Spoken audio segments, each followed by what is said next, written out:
standing right Yeah. there. Good evening, Mayor and Council. It is now 7 p.m. and we are live online.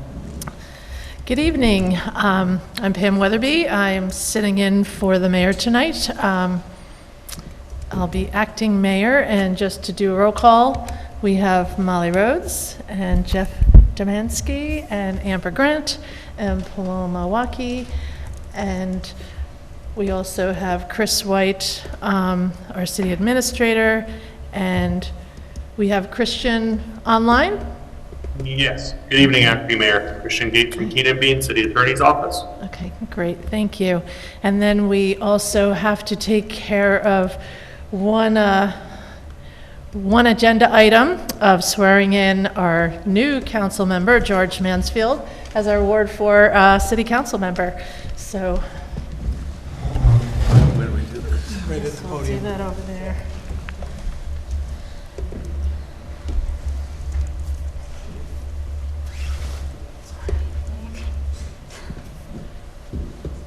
And Amber, I have a photo for you, but I just haven't been able to get through it from last week. All good, thank you.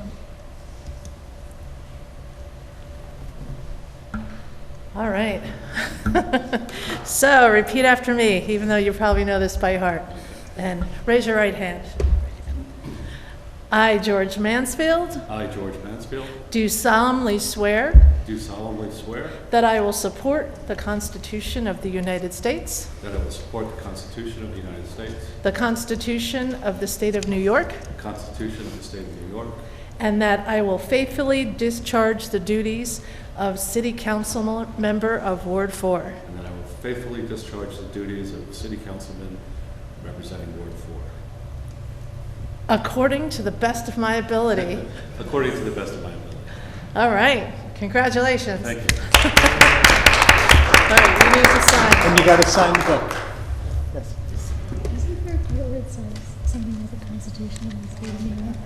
Yeah. She did that? Okay. Okay. I was focused on trying to get one with the both their eyes. And I think so. I dissociated for a minute. We're good. meeting's over. Where did you go, Amber? Was it nice? It was wonderful.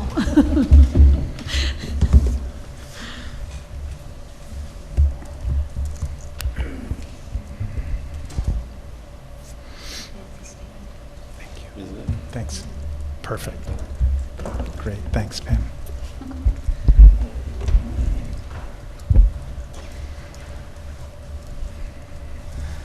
Welcome, George. Thank you. Pleasure to be back. All right, so we will move on with our second item on the workshop agenda, which is proposed local laws concerning property tax exemptions for senior citizens and disabled people with limited income. Chris, I'll let you. Thank you. So we have been talking to Kathy Martin, our assessor, who's here tonight, and also Judge Siebert, who works with Keenan Bean, about updating our exemptions for low-income seniors and persons with disabilities. Our exemption levels haven't gone up in many years, and as inflation has basically made higher incomes have less buying power, we have not made that adjustment. So we're going to be proposing raising these to standardize with some of the communities around us, and we've asked Kathy to come tonight to talk to you about the law, and Judd may be coming on as well in case but certainly Christian can help too if other questions come up. So Kathy, thanks for coming tonight. Hi, good evening, everybody. Kathy Martin, the city assessor, and I'm really excited to bring this information to you all, and hoping it's well received. This exemption is not a new exemption, the low-income senior. It's been around since the 1960s, and the city of Beacon has offered this exemption for many years. However, like the city administrator was saying, you know, economies change, market values change, and this exemption hasn't been adjusted in quite some time, so I was hoping that maybe we could bring our sliding scale up to be in tandem with Dutchess counties. Like the city administrator said, many of the surrounding municipalities are at higher levels now, And this exemption really, truly helps people to stay in their homes. Senior citizens that are 65 and over and are on a limited income, it can cut their taxes in half. So it's a significant exemption, and it really, truly helps a lot of people. The disability exemption as well, I was promoting having it to be at the same level as the senior citizen exemption. They usually do run in tandem with each other in most municipalities, and currently we do have a few hundred people receiving low-income senior exemptions. There's not as many people receiving the disability exemption. So. Is this similar to Enhanced STAR programs? It is. The only exception is this exemption existed long before the STAR program. With the low-income senior, we have to include the total income. The enhanced STAR is based on the adjusted gross income. So for low-income senior, we have to include the total amount of Social Security, any total amount of any pension, and any interest off of bank accounts, rental income. So it's really your total income. You answered another question I had. Do you have any sense, Kathy, of how many new taxpayers who aren't currently covered with our existing limits could be positively impacted by this? Well, I think a lot of people that are currently receiving it, it will only help them. Some people are receiving it at the 50% level. They would still be receiving 50%, but people that were down further on the sliding scale may receive more if the new income limits are passed. And also, a lot of people that come in and apply that just miss it by, just a little bit, it'll be able to get all of those people into the program. So. And do you have a sense of how many of those people will newly be able to qualify for the program? That I don't know, because, there's so many people out there that if their income was over, like about 30,000, they wouldn't have qualified. Mm-hmm. So this would encompass, I would imagine, a lot more people. I wouldn't know how many, though. I would expect to get, I don't know, maybe 100 more people. It's just a guess, though. I won't test you on that. Yeah. Would that be calculated into, or anticipated in the budget in terms of the shortfall that may be anticipated? Well, honestly, it does. So this exemption works a little bit different than the STAR exemption. With the STAR exemption, it doesn't shift to the other taxpayers. But with the senior citizen, because the state is funding that, but with the senior citizen exemption, whatever less is money is gathered by the seniors that are receiving the exemption, that does get spread apart the whole rest of the city. But it's like fractions of a And so if we pass this, it would go in place this year before our city taxes were collected? People are just starting to come in for their exemptions now because we send out the forms just after the holidays. So, because people are waiting for their year-end statements and everything. This law was recently changed. It used to be the immediate year they had to bring in their year-end statements, but now they can bring in 2023. So this would go into effect as of this year, for this deadline, and that's March 1st. The deadline for all exemptions is March 1st of every year. And going forward, will this be linked somehow to inflation or anything like that, or is it being reevaluated every? I bring it to your attention just because of inflation and the market and everything else, but this doesn't just automatically get adjusted. It would be the city council's responsibility, I guess, to look at it from time to time, or really, I take it on as my responsibility to bring it to you, and just, make sure you're aware of it. But just the fact that it's been many years, as you've said. Right. maybe we should have an alarm set. Yeah. You know, saying, let's look at this in 2 years. or something Yeah, like that. no, that's not a bad idea.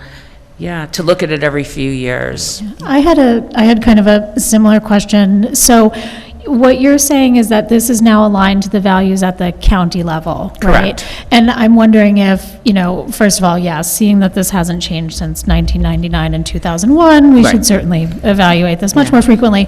I wonder if we could also just kind of, when the county changes it, use that as a trigger as well for us Yeah. to say, do we want to match? Yeah. That makes a lot of sense That's to a me, that great we should be idea. consistent. And I do like to be kind of in concert with them. Mm-hmm.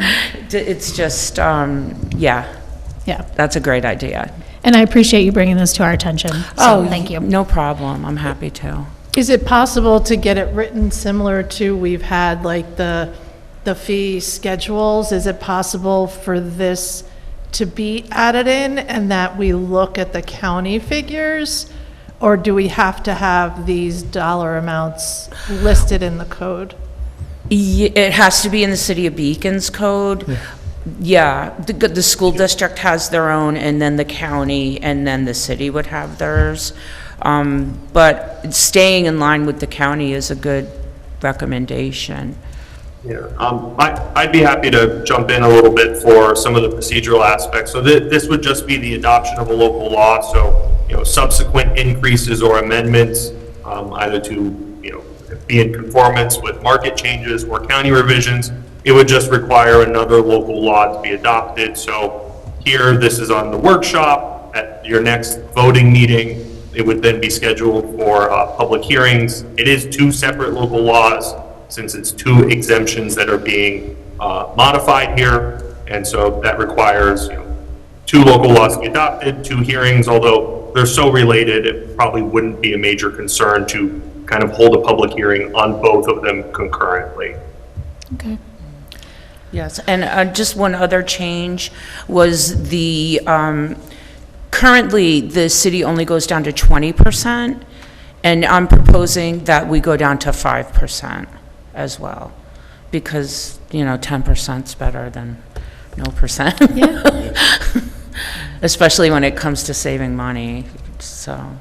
And it does help a lot of people, so. Just a note of, maybe not everybody would agree, but I really like the idea that this is being spread throughout the entire community. Yeah. It's good to know that we're all Yeah, contributing to we're this. kind of all in it seniors. together, right? Yeah. Absolutely. How do people apply? They can either download an application off of the New York State Tax and Finance website. The form number is RP 467B. Sad that I know that off the top of my head. But, and they can download that form and just bring a copy of that with their driver's license to prove their age. They have to be 65, and a copy of their 2023 income tax to my office before March 1st.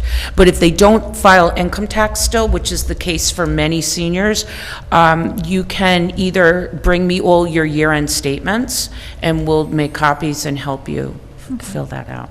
And then if you do qualify, there's a renewal process. So once you get into the program, we send out the renewal forms every year, just around the first of the year, and then they're due by March 1st. So if we don't see somebody, we call them. Because it's really a big savings, and, things happen, and we want to make sure everybody gets it, so. And if people don't know about this, but say they're contacting your office and they say something like, oh, I'm on a limited income, do you guys proactively offer them some Yes. information about the program? Absolutely. Thank you. And not only do we do that, if somebody comes in and applies for STAR, which is more often the case, because for some, like STAR is well-known, people have heard a lot about it, so they may come in and apply for STAR, but if we see that they qualify for the low-income senior, we help them apply right then and there. That's great. Thank you Yeah. very much. So can they get Enhanced Star and this Yes. discount? Yes, they can. So at that point, their city and possibly school and county taxes could be cut in half, but then they save a little bit more off of the school. So it's even more than 50% for the school Because the taxes. STAR is just for the school Right, tax. Oh, okay. Right. So the enhanced star is just school. just for school. And this will be just This- property. This is off of school. The school district does offer this, so I administer it for school, county, and city. Okay. So they're not at the same level. Everybody's at different levels most Do of the they time. have to fill out a different No, just one application? form. Yeah, just one form. Okay. For disabled persons with limited incomes, is there an age restriction for that There as is well? not. What we've done and how I've been instructed by the assessment community, if you're under 65 and qualify for the disability exemption, to administer that until they turn 65 and then get them into the senior citizen program. So they Yeah. couldn't qualify for both of those? They couldn't get both. No, that one is one or the other. That'd be really good. Yeah. Just do it, there we go. Eventually I have to start giving you money. Do you know anything about why the new kind of maximum number to get the full 50% was raised to 41,600 in particular? Do you know where that number comes from, that income number? Not really, no. I don't. I know they had raised it last year to, I think it was like 35,000, and then this year they were going to this number. So we're always trying to hit a moving target. Right, yeah, appreciate Are they following like possibly the Social Security COLA? The Could cost of living? be. Yeah, that I really don't know. Because I could imagine some There- people not being able to get it because the COLA was going up for a little while. Right. And that did happen to some people, Yeah. sadly. Yeah. All right, I'm just looking. Does anybody else have any? Yeah, it seems a great program. It's not a question necessarily for you, but it's more of a logistical question that maybe someone up here can answer. But I really appreciate the idea of checking in on it and periodically. We said like an alarm clock, as George said. What do we have in terms of that logistical process of knowing that it should be on the calendar at a certain point in time? This and other laws or programs that we want to check in on. Chris, is this something you know about? Well, it really is determined by the department. So Kathy and I can simply figure out a system for calendaring a renewal. And is there like a way for like the council to review like the list of programs, laws that we want to revisit at certain dates, like where those alarm clocks are going off?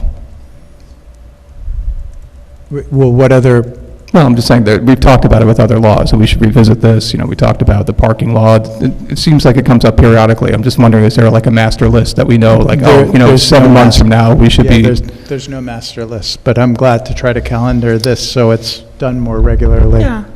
I think maybe. This and others would be great. Yeah, maybe before before the end of the year, when I go to get it ready to send out the renewals, maybe we sit down and. And we can look at the other rates. Yeah. Okay. Yeah, I'm interested for the council to know what's upcoming, what are we revisiting ahead of time, so we have time to prepare, ask around about it, and even the public to know about what's going to be revisited. As much notice as we can give them would be very helpful.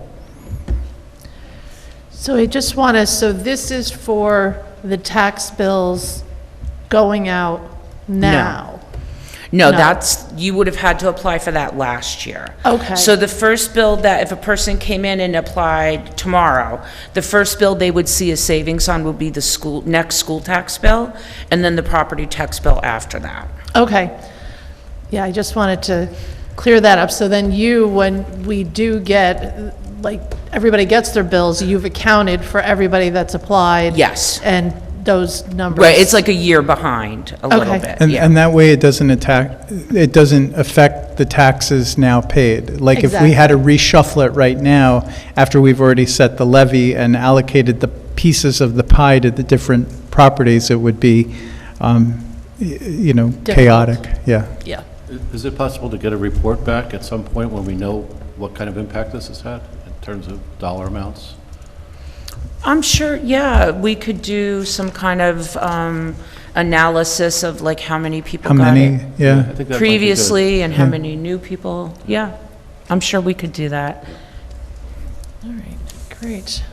And as follow-up, I would be curious to know the answer to Molly's question of if we can find out from the county where that $41,600 number Okay. came from. Yeah, I can certainly ask them where that, and I think you might be right about that, because that sounds, I mean, that sounds reasonable, so. Yeah, because if it came from something like area median income, I'm aware that, the cost of living in Beacon is higher than the Right. cost of living in the county. So I'm not necessarily proposing we come up with an overly complicated system for this, and, matching the county, I think, is really great progress, and as Amber said, thank you for bringing this to us. But it would be helpful to know. Yeah, Yeah. okay. All right, I think we're good? Yep. Okay, great. Okay, Thank thank you, you. Kathy. Thanks so Thank much, you, Kathy. Krista. Yeah.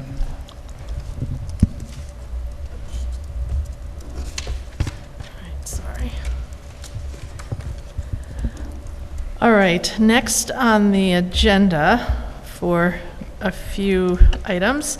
Actually, no, just the two. I'm getting ahead of myself. We will have our police chief come up, and we're going to be discussing the appointment of Derek Sherman to the position of police officer. And then I'm assuming we'll kind of have it with the appointment of Ryan Cross for the position of police officer Sounds good. also. Good evening, council. Nice to see you again, George. Thank you. I didn't dress this way because the fire chief upstaged me during budget presentations. I literally came right from a wake, so it was very well attended, so I had to come right here. Sorry to hear that. So, we're going a little bit outside of our usual process here, as you guys might have seen in my letter. Usually we don't bring anybody to the council until they are fully, completely done with every element of the hiring process. That is the case for Derek Sherman. We started with him a little earlier. We do have a few more items we're working on with Ryan Cross, but we have a police academy coming up in Rockland County on the 3rd of next month. And if we don't get candidates into that one, we'll be waiting months. And we could either lose these candidates on the line, or we could possibly have to hire them like we've done in the past and kind of have them lingering for a long period of time. So we have just a couple more steps to go with Mr. Cross. We're pretty confident. I don't want to say very confident just because I tend not to get lucky when I get confident in a candidate. It's unfortunate, but can always be a surprise. But I think we're in good shape with him. So what we are proposing is getting the process started, since there has to be 2 council meetings. He will be fully through the process by the time we get to the voting meeting. So we won't have you vote on somebody who hasn't been completely done. To introduce the candidates, the first candidate obviously is Derek Sherman. He's a little further along in the process. He's from Marlboro, New York. He's 21 years old, and he currently works as a police dispatcher in the village of Monroe, where he's well regarded. His bosses and his coworkers like him. Prior to working there, he earned an associate's degree from SUNY Ulster in criminal justice. And he worked in retail as well as an animal care attendant at Timber Ridge Kennels in Campbell Hall. Do we want to go through him or go on to the next one? I'm not sure if there's a procedural issue. I will just shout out to Timber Ridge where my parents' dogs go. So.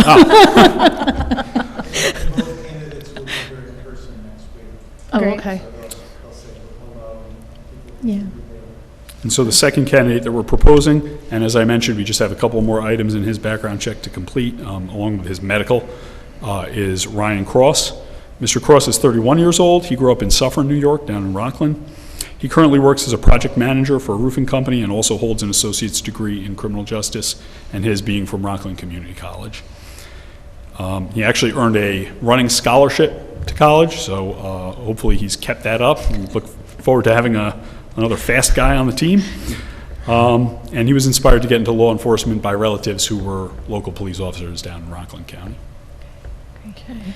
So what would, just to kind of clarify some of the steps in front of us, I'd absolutely appreciate wanting to get these folks into the upcoming academy. That's definitely a critical date. What would we be voting, I guess, next week? On would the be? 22nd, yeah. Okay. And at that point, you feel like I'm both... sorry, on the 21st, 21st. Tuesday, the 21st. Yes. Yeah. And at that point, both candidates would have completed all of the, our internal validations? Yes, so actually, the last steps in Mr. Cross's process are tomorrow. Okay, So we okay. should know soon. Got He it. had a couple more items to do on his polygraph, and then the county requires a medical exam. Okay. and that's a Yeah, I separate was just trying to understand if we needed to do some kind of like conditional approval or, This isn't, we could, if we get to the point next week where we don't have something completed, we can make that contingent upon finalization. Okay. We just didn't have another voting meeting before the academy starts, and if we lose Totally this understand. window. Yeah, no, I totally understand. I just wanted to understand what we have to do from our side. Yeah, and if any of these guys come up short, we don't want to proceed, I think we've shown that we don't compromise any of the elements of the background check. I also appreciate If we- the flip side of that, them being flexible with being named publicly and knowing that they might not end up passing all of the things that they want. So I appreciate their involvement in this process and it meeting our needs in the city as well. It shows their commitment to our needs as well. I appreciate that. And I know that the chief and Lieutenant Confield have gone through a lot of candidates that have not passed one or more parts of our process. So for these two, there were probably, I don't know, 8 that didn't make it through. Yeah, at least. Yeah. Yeah, I don't really have any concerns with putting this on the next meeting, and then, depending if things get bogged down this week, having some kind of conditional for Mr. Cross if required. I understand the urgency to get into the academy and appreciate the, trying to work through this. And while we have these folks going to academy, we're still eight positions down that are vacant. We have another person leaving in a month to 2 months. March, yeah. March? Yes. Okay. And we are aggressively promoting our sign-on bonus and referral bonus. So we have had some transfers call in. We're going through that process. We hope to bring you some transfers in the next months. Okay. How are you promoting those, Chris? The chief and the HR director are putting together something on Indeed, is it? No, we're going to put it out on social media. Police don't necessarily shop for jobs on Indeed. Getting it out to other agencies is the most important thing. And there's the best ways to do that are through social media. And what we're hoping for the most is through the word of mouth, through our own officers who could potentially get that recruiting bonus, reaching out to people. Because that's been the most successful way most jobs get transfers is through the word of mouth. So frequent reminders and meetings to do that? Is that the aggressive campaign to get the word out? Yeah, I bring it up frequently in front of them. Like I said, and we are working on advertising. We should have that rolling out probably in the next week. Chris sorry, not Chris. Oh my gosh, I'm blanking on the name of our lawyer. Nick. No, Christian. Thank you. Could have just Sorry, rolled with Chris, you've been good. You were close. But Chris isn't right. Christian, thank you, sorry. You can tell me if this is an inappropriate question, but I was, I don't know if surprised is the right word, at the age of one of our candidates. And I was curious how, I guess, common it might be to be hiring an officer so young. Not that he may not be fully qualified. I'm sure he is. He is the one who has gone through all of our background checks and, due process. But I'm curious if how common it is to have, I guess, officers on the force that age. I can't necessarily speak for how common it is, but I can say that when it comes to police officers, there is an age range for hiring. They have to be within a specific age range. I believe that's set by the state. So as long as a candidate, falls within that age range upon applying for the academy, and then as Chief Biglia has explained, passes all of these subsequent tests, they are eligible. It's age is not really a factor as long as they qualify. They're in that age range. And we have one in the academy right now who's also Our last 21. candidate is the same age. Yeah. Okay, that was another question I wasn't sure if I was allowed to ask, is sort of, is this unusual for our force? Sounds like not. It's on the young side. Lately, as the candidate pool has shrunk, younger candidates are getting further in the process. I myself started at 23, so it wasn't that terribly different. Yeah. And I recall that we hired 2 officers on the younger side back in 2022. Yep, Burton and Underwood. I guess I won't comment on that, but I just to note that I know that we have been hiring younger officers.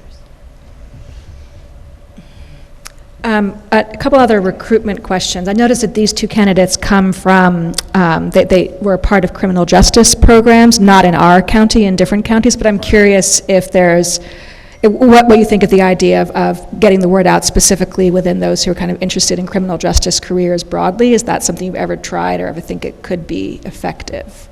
We probably should join up, see if we can join up with DCC or something along those lines. A lot of times people in the criminal justice programs kind of are aware of what's out there. They already know the stuff, yeah. And then when is the next civil service test? Is that known? It's not known yet. We're actually waiting on the results to come out from the last one. So Okay, so we're still waiting on we've actually those started ones, right. working with the sheriff's office to do physical fitness test prep, because they're the next step in the process, right? You take the test. If you pass, you get, depending on the size of the list, sometimes it's a higher number. You have to have a higher score to get invited to the PT test. The size of this list, we're probably inviting everybody, and we're working with the county to put on those prep test courses. And So we do you actually know had a sergeant- roughly when you expect the results from the most recent tests to be? No, is it this They first should half have of the been year? out, right? Oh, okay, so it could be happened any almost week 6 months now. ago, Right, and okay, yes. Okay, you're waiting on the state. right, yeah. And then, can you remind us roughly how long will it take before, assuming that Mr. Sherman and Mr. Cross get approved and that they start the academy on the 3rd, kind of roughly how long it'll be before they're actually out as police officers, at least in their training periods, kind of on the streets of Beacon? Usually about 4 months. About 4 months. Yeah. Thank you. And then we do the 3 months of field training Yeah. before they're actually on their own. Any other comments? And we have one graduation coming up in early Yes, February. actually, their academy would start on the 3rd, and then Dutchess County, where Isabella is, graduates on the 6th. Great. It feels like it went quickly, but I'm sure she doesn't think so.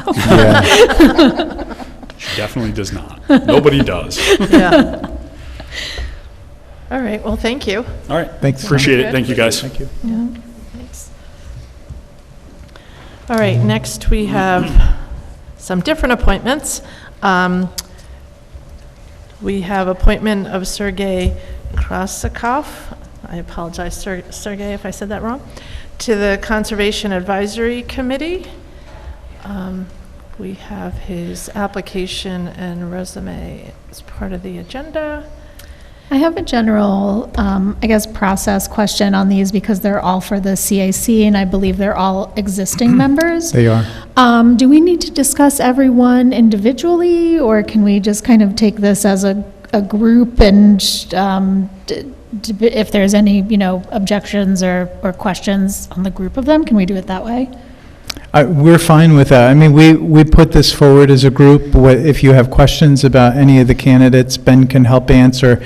We asked our Climate Smart Coordinator, Faye Leone, who works with them, if she had any reservations about all of them, about any of them. There are no concerns. Sergey has been the chair for quite some time of the CAC. Eleanor used to be our Climate Smart Coordinator. Phil Stamatis heads the compost program and has been very effective at that. I don't know as much about Justine, but I know James Burton has been working with us on the landfill grant that we got for methane. So, the mayor had no issue in reappointing all of them. So there's no new people here. Yeah, I certainly don't either. I just was curious, like, from a procedural, if we have to go through every single one individually. And if people want to do that, I'm absolutely fine too. I just, We'll have a separate resolution for each next week, but you can certainly bundle them again. As a consent Purposes of agenda? tonight, it's up to you. okay. I'm fine with your approach, Amber, of talking about them collectively. Similar to Chris, I don't necessarily know all of them personally, but they've all served really, I've appreciated the work of the CAC. Chris, can you confirm what the length of the term is? Is it 2 years, the CAC? It is 2 years. 2 years, great. And do we know if we currently have any vacancies on the CAC? That was one of my questions. I am aware of one vacancy, I believe. Ben? Yes, we do have one vacancy right now, and I know that the mayor is meeting with Sergey, assuming that he is reappointed to the position of chair later this month to discuss that, among other things. Okay. And I do know at least one person who has recently submitted an application for that vacancy. It was shortly before the holidays. Yeah, we have that pending. Okay, great. And Ben, can you remind me, is the CAC one of the committees that internally elects its chair, or is the chair appointed by the mayor? I can check that very quickly. One moment.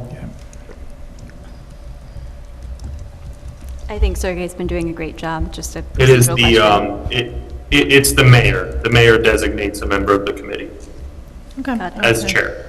And the mayor is fine with Sergey continuing, and the mayor and I have a meeting with Sergey coming up in 2 weeks to talk about priorities for the year. I think for what it's worth, I think he would tell you this himself. Sergey did at the CIC meeting this month ask if anybody was interested in serving as chair. So I'm very grateful that Sergey is willing to continue on in his role as chair.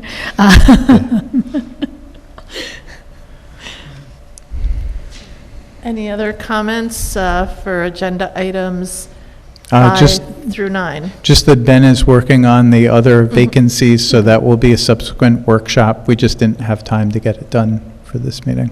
Okay. Thank you, Ben. All right, we'll go on to agenda item number 10, the 2025 Community Development Block Grant Program. And that's you, Chris.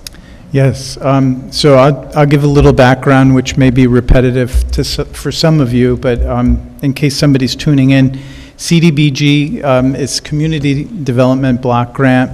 It's a federal program administered by HUD, and they pass monies for housing, infrastructure, public facilities through this program.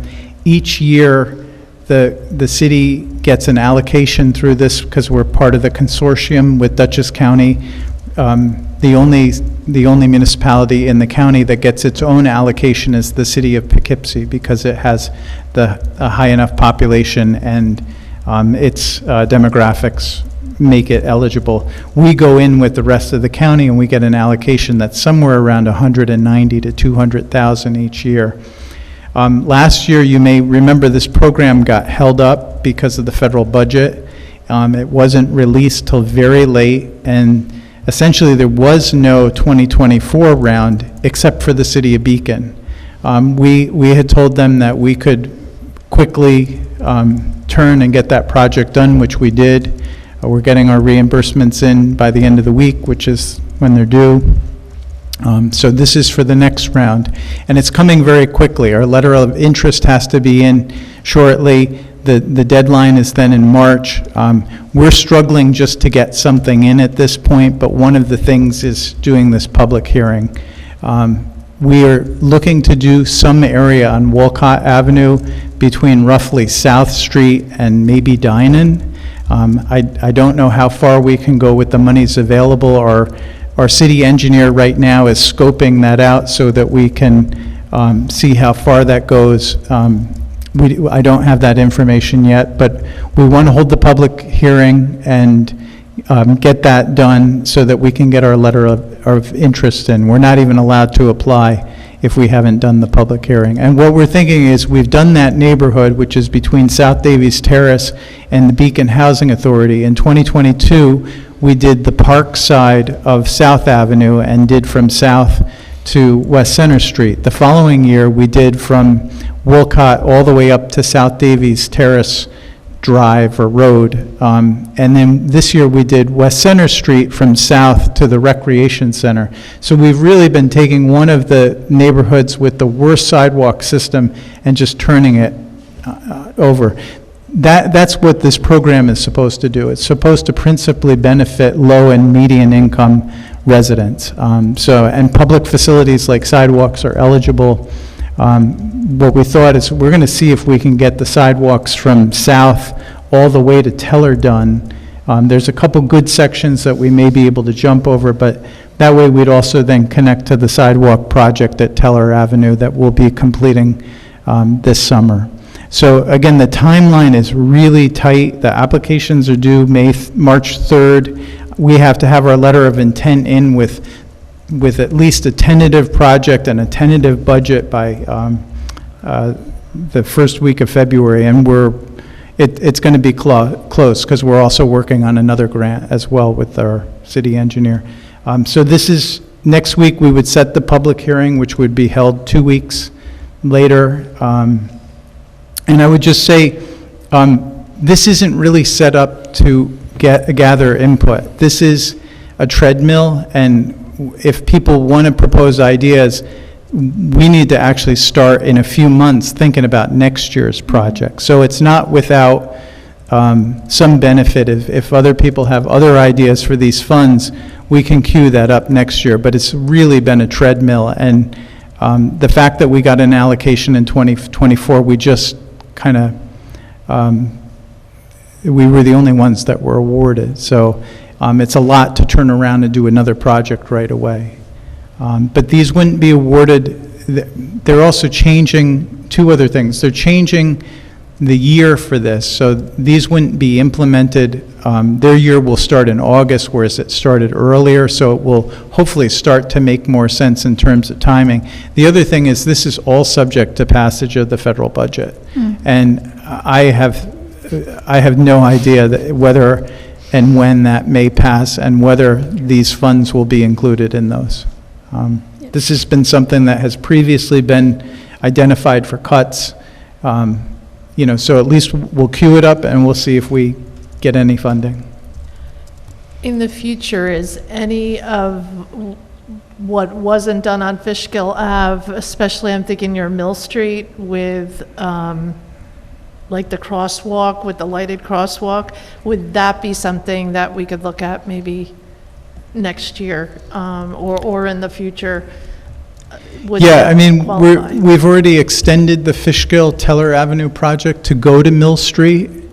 And that side, the crosswalk is a small item, so it probably is less than we would want to allocate for this.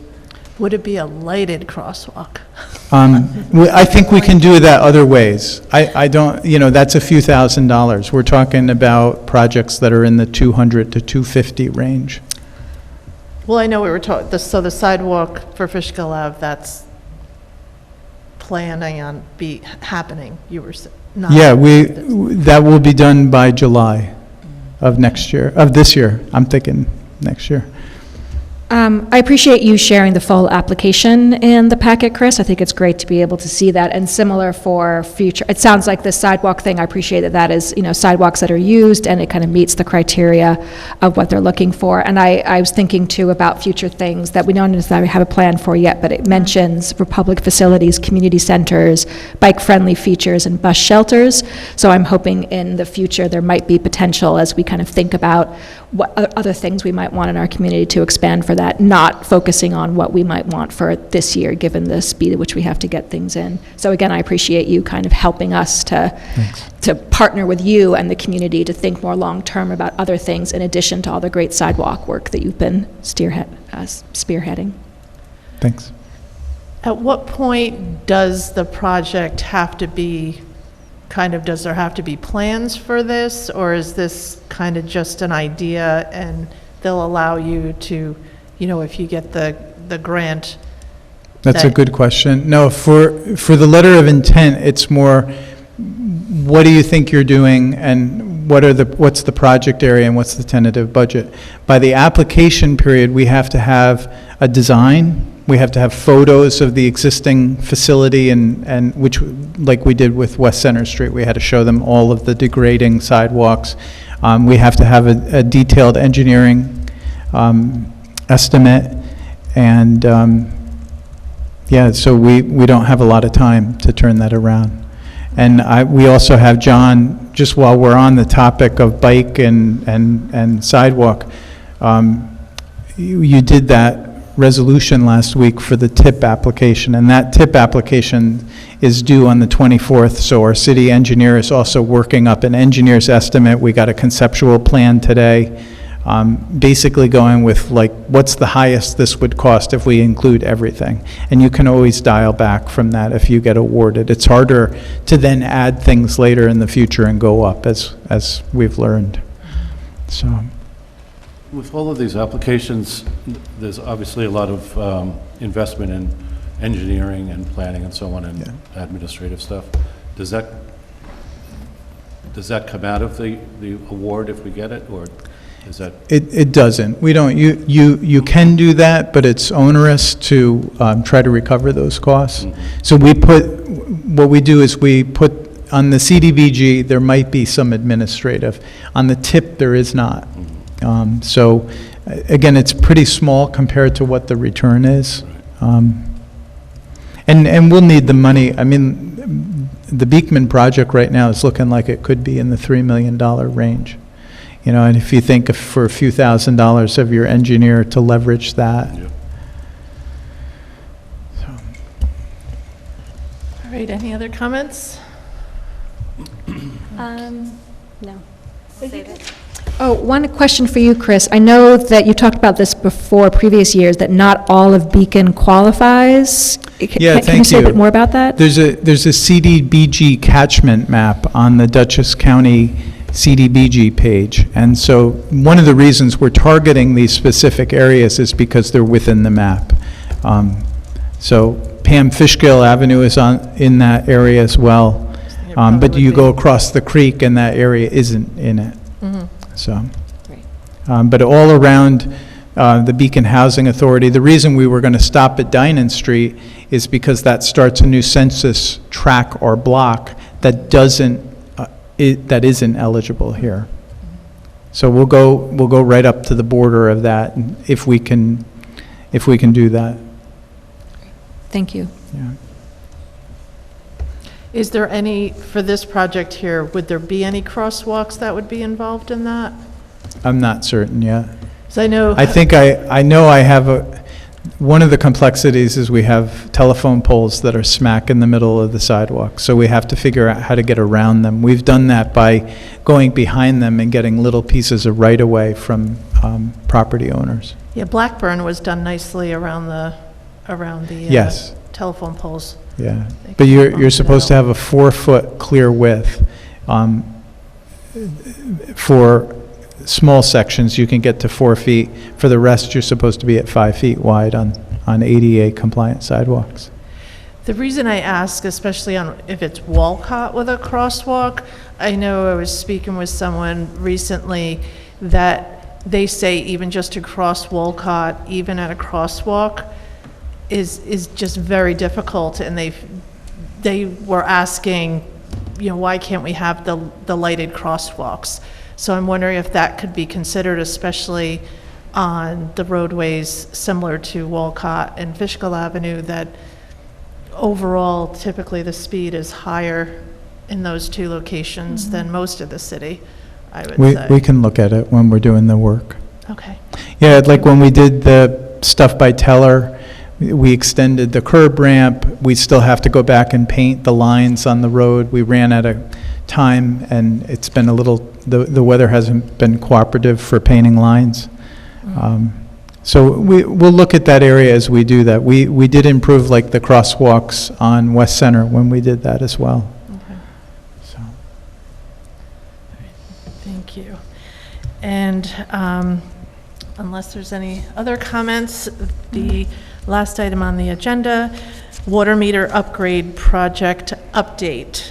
Chris and Christian will both be. Yeah, so Molly, I think you had asked for an update, and it's timely because we're going to be going out with the second set of letters in a couple weeks. But for those that don't know what the water meter project is, who are tuning in, we are changing out all of the radio transmitters on the meters that read how much water that you use at your house. These are called MXU units. Currently, we are 65% done with the project, which began early last year. The first letters had gone out in June, and then there were subsequent waves. They took a little bit of a hiatus in the last month, but we'll be resuming towards the end of the month or February, and we hope that this project will be completed fully by July or August. At that time, once we're up and running, we'll have the ability for everyone to log in and view their water usage history, their real-time water usage, to set alarms in case there's a leak that might have either continuous flow that really isn't normal or spikes in flow. We've had good compliance when we sent out the first letter, but there are a lot of people that may have thrown the letter out or just thought, well, I don't have to do this. So we're going to be sending out a second notice. That second notice is going to be saying, you need to call and schedule an appointment, which is relatively easy and fast, to have your MX unit changed. If you don't do that, by April, you get a $250 surcharge on your bill. And that is intended to get people's attention. We literally had people that hadn't changed out their meters in over a decade and had never responded to the city. So absent some type of mechanism to get their attention and find them, and those people now, as the meters are being changed out and we're getting actual reads, some of them are facing very large bills because we've estimated their usage and they significantly exceeded that usage. And they have to pay for the water that they use. So it's in everyone's interest, both the city and the homeowners, to have these upgraded, to have these read in a timely manner, and to be able to keep an eye on them. I can't tell you how frustrating it is when someone comes in with a bill that's in the thousands of dollars after a 3-month cycle when they didn't know there was a leak. And with the new system, they'll be able to more easily detect leaks and then remedy those before they run up, large bills. So we're doing well in the project. I think our water department's done great. We've had a little bit of bump in the road with how the billing works. We have the vendor for the meters, and then we have a different vendor for the billing system, and getting those two to talk to each other has been some challenge. So our staff has had to do, this last water meter run, they had to do about 300 bills manually. But that's a one-time thing, and then we're through it. Okay. So I just want to thank the team that's working on this, Sue Tucker, Christine, and Ed Balicki, and Liz. They've done a great job. And I think I remember when I got the letter, you could also schedule your appointment online. Is that still an option, just for people who hate making phone calls? I scheduled it online. Let me check. Okay. I'm looking at the letter. I believe that to be the case, but I let did me. mine via phone, and they were very nice on the phone, if you must call. I'm sure they were.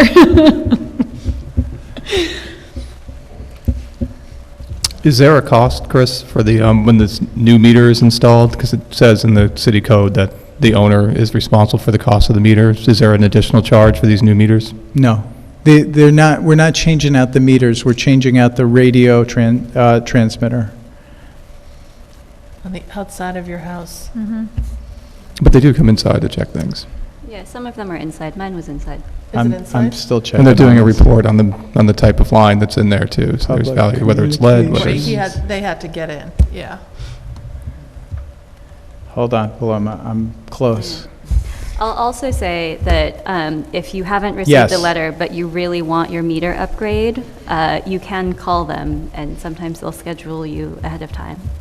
Yeah, so that you can visit the website, which is VEPO, VEPO metering.com, and click Schedule an Appointment, or you call their number, which is 877-860-8376. And again, we don't have to schedule these within 30 days, but we need people to at least call and get it on the schedule. We have no illusion that we're going to be able to change all these meters in 30 days. Right, so to follow up on that and what Paloma said, for a while, it was like, wait until you get your letter, don't preemptively call the schedule, because they were going Yeah, they can through call- it. And now, anyone in Beacon who hasn't had this or has any doubts about whether they had this, now is the time to call Yeah. and to confirm. or And set I appointment. expect probably next week or the following week, the second notice will be going out in English and Spanish. Great. Great. All right. Anybody, other comments at all? On this topic, no, but I do have something I want to broach before we close the meeting. Okay. Are we good? I think we're good. Okay. I wanted to ask the council here, so any council member has the ability to refer something to workshop, and I personally feel that it is time that we start talking about our priorities for Fishkill Avenue. When the group presented at the end of November, I had suggested that we look at whether there are some very quick changes that we want to make in the short term while we kind of tackle the bigger long tail of the overall zoning. And I think a couple of you agreed to that. I reiterated this at the December 16th meeting. That being said, I do know that the Fishkill Avenue Concept Committee is working very hard, and I appreciate their work. I understand that they have a plan to bring some of the zoning recommendations to the council in February, but my suggestion is that we kind of start talking to each other about what we think some of these priorities are. I think we are going to be fairly closely aligned with the Fishkill Avenue Concepts Committee, and I think that we are at a point where we are running out of daylight on some of these things, and it really concerns me if we don't start making a plan to take action if others feel that action is needed. I certainly do. So do you mean by like a sort of an interim zoning before? Yeah, what I had said at the November meeting was that, and obviously I'm talking about things that the community is talking about, proposals that are in the planning board. I won't make any secret about that. That is specifically what I would like. I would like to understand the feelings of the council in terms of whether there are some things that we want to take as very quick interim steps. We will certainly not be able to overhaul all of the zoning on Fishkill Avenue in a very short amount of time, but if there's a couple of things that we are like, yeah, these are really things that we need to maybe pause on so that we can get the right thing happening here. So sort of in lieu of a moratorium or that kind of consideration? Yes. I know that Natalie sent an email yesterday to the mayor and to the chair of the committee, and they're trying to finalize a memo to you with their recommendations, and it looks like, it's kind of like what you're talking about, the early outtake. It's not everything, but it's the things that they feel that are time sensitive. Yeah. Yeah, and I just wonder if, because this group hasn't actually really had the opportunity to talk to each other about what we think should be done. Again, I am not trying to usurp their process. I think their process is very important and will help us in our decision-making, but I am hearing so many questions everywhere I go. People are asking, what are you guys doing? And I think it is important that we start to address that. So my proposal is that we bring this into the workshop on the 27th, even if they're not quite ready with a memo, so that we can work in parallel and so that we are ready to take action at the first available opportunity. And I appreciate everybody else's thoughts on that. Yeah, I'm happy to use these workshops that we have as opportunities for us to talk to each other. Obviously, you know, taking this back to 101, because of open meeting law, there is no other space for us to, as a, you know, group of 6 or 7, I just say 6 or 7 just because there happen to be 6 of us tonight, not that the mayor isn't always included, to talk about things that are not yet formulated policies that we might, need Chris or other experts to be actively working on. And so, I mean, I will say broadly that in regards to some of the conversations that I've been hearing about Fishkill Avenue, that I'm broadly concerned about us building any sort of car-related infrastructure into that corridor that we can't take back later. I don't think that's aligned with our climate priorities as a city. And I will say broadly that that's a bucket of immediate concern that I have. That is also my immediate concern, said exactly the way that I would have said it, so you read my mind. Great. And we didn't talk about this beforehand. Christian, how is that handled with the planning board, with applications that are there now? In relation, like if we discuss something and it really is not aligned with what is currently at the planning board, is it kind of too late, like you're saying? I think it can be, when there's already pending applications, it can definitely be very complicated if there's a subsequent change in zoning. There's a possibility for an applicant to claim they have a vested right in what they have either just received approval for, or if, the council does take action and enacts a moratorium, whether or not they would be exempted from any zoning changes or things like that. So it is something that is hard to give kind of a general statement on, and it would need to be looked at kind of on a case-by-case basis.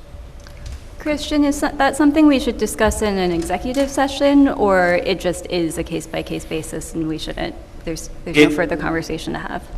Again, I'm going to give you another lawyer answer, I'm sorry. It depends as well for that, kind of on the nature of, what the applicant is doing and what the council would be wanting to discuss. As the council knows, there's only a certain number of reasons you go into executive session, so if it falls within one of those categories, then the council could have an executive session. So it just kind of depends on what will be discussed. Could we at some point have a definition or clarify what vested interest in the project would be, or a developer or whatever? From what I understand, what I understand generally is that it means breaking ground as opposed to just planning and architectural drawings. Yeah, and that is an accurate, summary description of that as well. Yeah, I had a similar question to George, and appreciate that George spent more time on the planning board than I think all of us have, so you might have some memories of that, though it was maybe a little while ago. Yeah, and related to that also is a part of the process too is the actual site plan approval. I appreciate that as before the breaking of ground, and if that has not taken place, if that also is an opportunity before that happens, to state we want to stay. I know there have been other examples in Beacon where zoning has changed after something has been introduced for the planning board. That as a broad statement is accurate, but I don't, or is what I understand, but I don't have the detail of when exactly new zoning was introduced that then changed the nature of that project. I mean, this is exactly why I'm asking for us to have a conversation so that we can put forth a potential resolution as quickly as possible for anything that is of immediate need to address, whatever that may be. And I don't think we can wait any longer. I agree. That is my opinion of one. So I'm in you agreement. guys- No, I'm keen okay. for the conversation. Great, let's do it. Yeah, I agree too. And to George's question about an interim solution, I do defer to Natalie and our planning experts about whether or not it is we have to create the new zoning, or if we can add to our existing zoning what we might want to be true, or what is the most elegant and most effective way to do that now, knowing that not everything will necessarily be ready to go forward. Yeah, I kind of lean on again, I think these are things that we have to do relatively quickly. So I think that means we look at our existing zoning for the area And perhaps there are a couple of sentences we add here and there that help to shape things while we work through the longer, what should this area be? What is our North Star here? Well, they were working on zoning last summer, Yeah. and I think for the most part, it was somewhat close, but there was some neighbors concerned of residential being pulled into as commercial. And I think that was where it kind of, and other steps, why the Fishkill Avenue Concepts Committee was created to look at that as a whole. And I did attend last Wednesday's meeting of the Fishkill Avenue Concepts Committee. And, what's hard is they really haven't had a public comment. They've done it little bits. They did it at one of the one of the festivals at the Riverfront Park, but they are looking at having on tentative on February 15th from 2 to 5 p.m., inviting the public for their input. And time is a concern, because if you're looking to get the community's input, which we have heard from the community, and then it's like too late. Yeah, and I mean, I do think though that there is a broader set of work that needs to happen on Fishkill Avenue. What is the strategic vision for this? What is the North Star? What do we want this space to be in our community in the long term? And that again, I think that their process can continue on with that, but I do think that we have some things that we are seeing that we would say, this doesn't feel like the right direction, and we can probably very quickly course correct that and still let this work continue. This body also has the ability to have public comment. If we were to make any changes, I'm sure it would be subject to a public hearing. Yeah, So- and any zoning changes would be subject to a public hearing. Yeah. Absolutely, because it would have to be done via local law. Yeah, and again, I think that there is a conversation is going to take much longer for what do we want to be when we grow up here on Fishkill Avenue than how do we make sure that we have the ability to do that and that we don't cut ourselves off from being able to influence because things have happened while we were waiting for the right direction. Yeah, and I think some of those might end up playing out similar to the Main Street Access Committee that you were on, Pam, that even when they have their proposals, it will take city council to actually enact those changes, and that process will take the time it takes. So there might be a step that we want to take Yeah. now if we already see a need to do so. Yeah, my concern is just that we lose the opportunity to influence this area at all. And then it's like, well, what was the point? So it sounds like we are all in agreement that we should have a discussion about specific things that we would want to do in the short term on the 27th. And are there specific questions that we have for, I guess for Chris or for Natalie, that we would like answers to before we walk into that workshop on what some of our options might be? Or are we not there yet, so we can't ask you anything? I have not been involved at all in this, so. Yeah, And I know the exactly. planner is working with the mayor and the committee. I think they're very close to coming back. Why don't we see if they can actually come in on the 27th, so you have a baseline of what they've done. If you are working at odds with them, I don't think it's going to help on the time. Okay. They don't feel that they would be ready on January 27th. They are looking at February 10th. That's what they had they said that at their meeting. Is it possible to request from them between now and the 27th for them to prioritize and time-sensitive issues that they see? And that way we They can really were focus on- prioritizing last time. I mean, really, the one thing that they haven't really discussed is height, but they have discussed kind of what they're looking at, the pedestrian-friendly and bike-friendly area. And they did have they kind of went through what they want and not want. And I feel like we kind of are it's what we're hearing from the community too. I would definitely say I'm hearing that. So is that enough to move forward on an item or two, if there was consensus? I mean, I honestly, like, not to be a jerk, but I don't think that we actually have to have consensus with the committee. Like, I am hearing from the community on a regular basis about a specific concern, and I would like to address that. Yeah, I think that's sort of my broad understanding Yeah. of our powers and duties as council Right, people. like that's what we can do. Yeah, and that I committee would like was to set do up that. to advise us, but we Yeah. can be advised from other places as well. I also don't think that we are actually not in lockstep with them. So I Right, don't yeah, have yeah, a we're concern not- with we- that. yes. Yeah.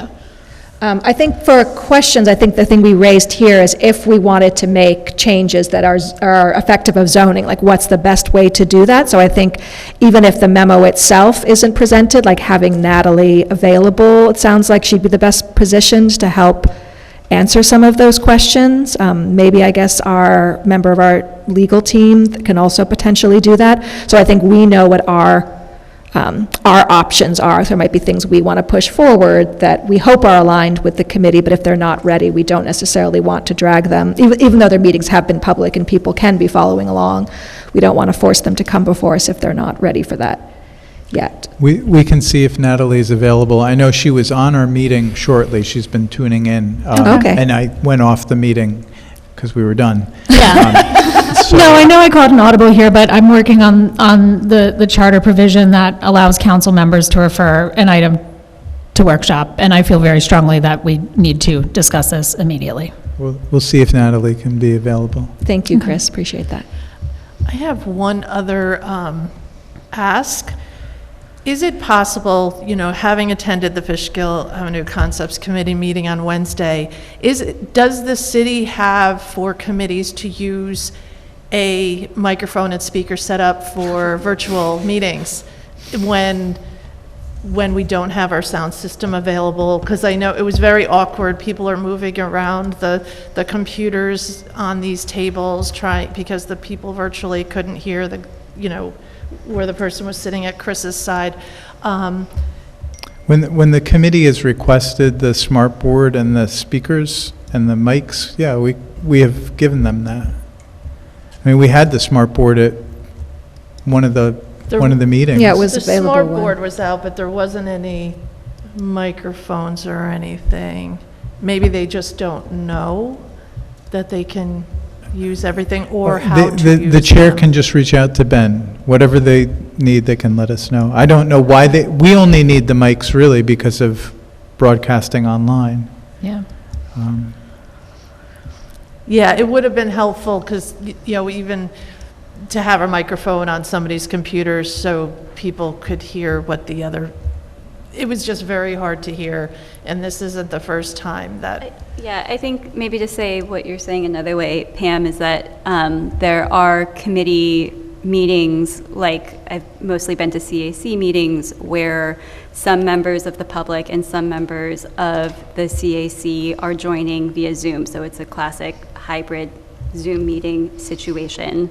And it may, if the need is this whole setup with all of the mics and the whole sound system turned on and hooked up to Zoom, that might be appropriate for a large committee meeting like the Fishkill Avenue Committee, where they're also doing presentations. But for a smaller meeting, like a meeting of the CAC, just having a quality microphone that could pick up a conference call would potentially make a difference in terms of accessibility of those meetings. I believe if you're doing that, you need Pete to be here, and we don't have him here for all of the committees. To have a He- piece so of he- an equipment that could be. Can you hold a sorry. second? Ben, could you chime in on that, please? Yeah, I think for just miking, like what Paloma was saying for the latter case, maybe it wouldn't. It sounds to me that Paloma was just describing microphoning on the laptop so that everyone in the room could hear. Where the complexity lies is if things were being broadcast on Zoom in any form, and you have like this hybrid in-person Zoom meeting, like what I believe Pam is referring to at the Fishkill Avenue Committee, that becomes more complicated and would likely require Pete to be here. And I did get a text from from Natalie, who can be here on the 27th, and she said she thinks they can be done with the memo by that time. That's amazing. So, thank you, I really Natalie. appreciate that. Thank you so much. Thanks, Natalie. Okay, maybe we can continue the Zoom microphone conversation offline. This Yeah. is not critical city business. Yeah, okay. All right. Thank you for talking through that. I look forward to further discussions on this, and should be fun. All right. All right, and I don't think I actually said that the mayor, Lee Kyriakou, was excused from this meeting, so I'll just say that at the end. I'm reading it up here. Was it a coup? I apologize, yeah. And just announcing, our next meeting is next Tuesday, due to the holiday, on January 21st at 7 PM, and that will be a regular city council meeting where the public can speak during the public comments section. Okay, and I will give you a motion to adjourn. Motion to adjourn. Second. Second, all in favor? Aye. Aye. Aye. All right, we are adjourned. Thank you. Thank you, and have a nice Christian. evening. Thank you, Natalie. Thanks, Christian. Thanks, Natalie. Recording.